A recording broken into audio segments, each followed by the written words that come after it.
Shostakovich was my gateway composer to discovering modern 20th century classical music.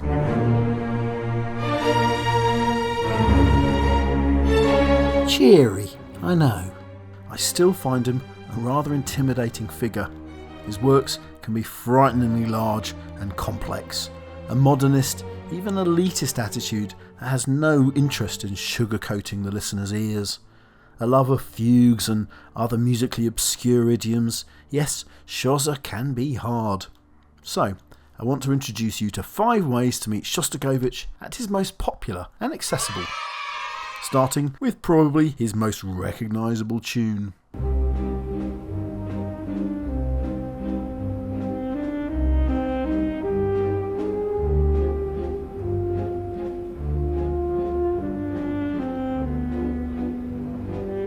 I think Shostakovich would be astounded to know this music is now his most recognisable face to the world.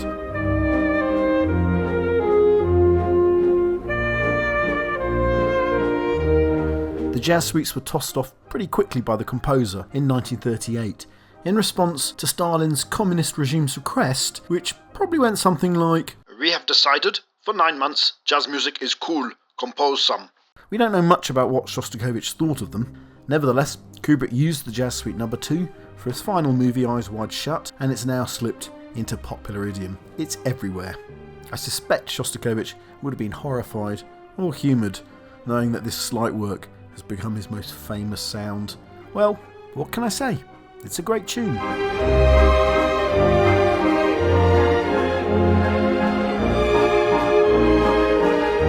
Next up comes one of the first pieces that surprised my ears about Shostakovich, and that's his second highly accessible piano concerto, and in particular its slow second movement.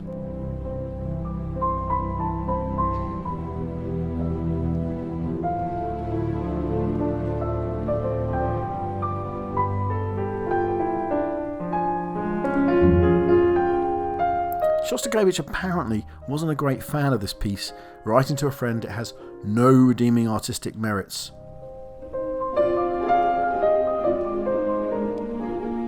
And like with the Jazz Suite, it exemplifies the elitist versus popular split that divided music in the 20th century, and to some extent still divides it today. I don't know, I'm sure I'll be slaughtered by Shoza fans for saying this, but I sometimes wish Shostakovich had written more popular music like this. But that would have involved compromise, and Shostakovich's hard-fought integrity is one of his greatest assets. So, next up comes the first bit of Shostakovich that ever blew me away.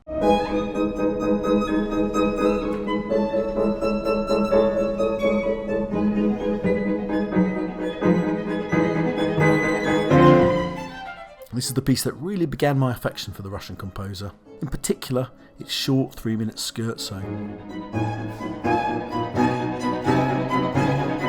This piece really did something hugely important for my understanding of modern classical music, and that's that the music doesn't have to be harmonious to make great music.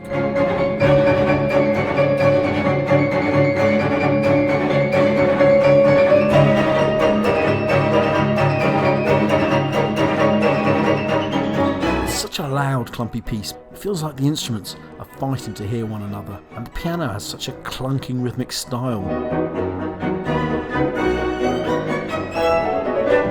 This music also has connections with populism and becoming accessible.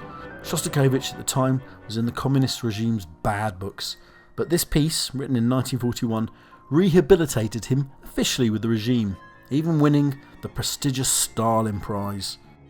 Next, it's time we approach the symphonies, which are among Shostakovich's greatest achievements, but they can be rather foreboding places. I'm a big fan of the 7th Symphony and do watch my video on that symphony's final movement, but we should probably go to Shostakovich's shorter 5th Symphony, a piece that's easier to consume as an entire meal.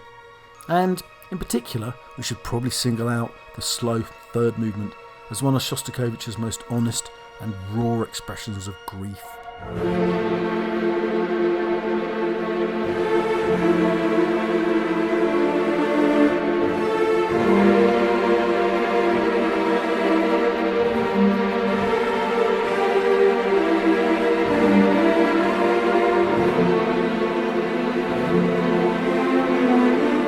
movement sings of pain in such an immediate way.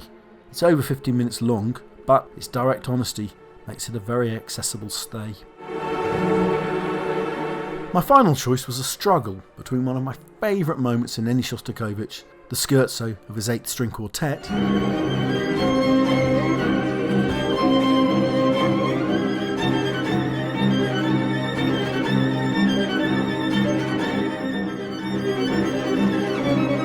but in the end I went for another scherzo, the second movement of his second piano trio.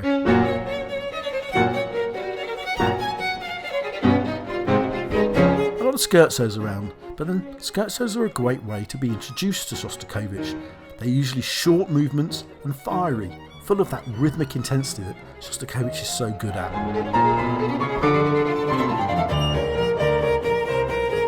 But this movement also has a beautiful middle section. Headline: Modern 20th century composer uses major chords.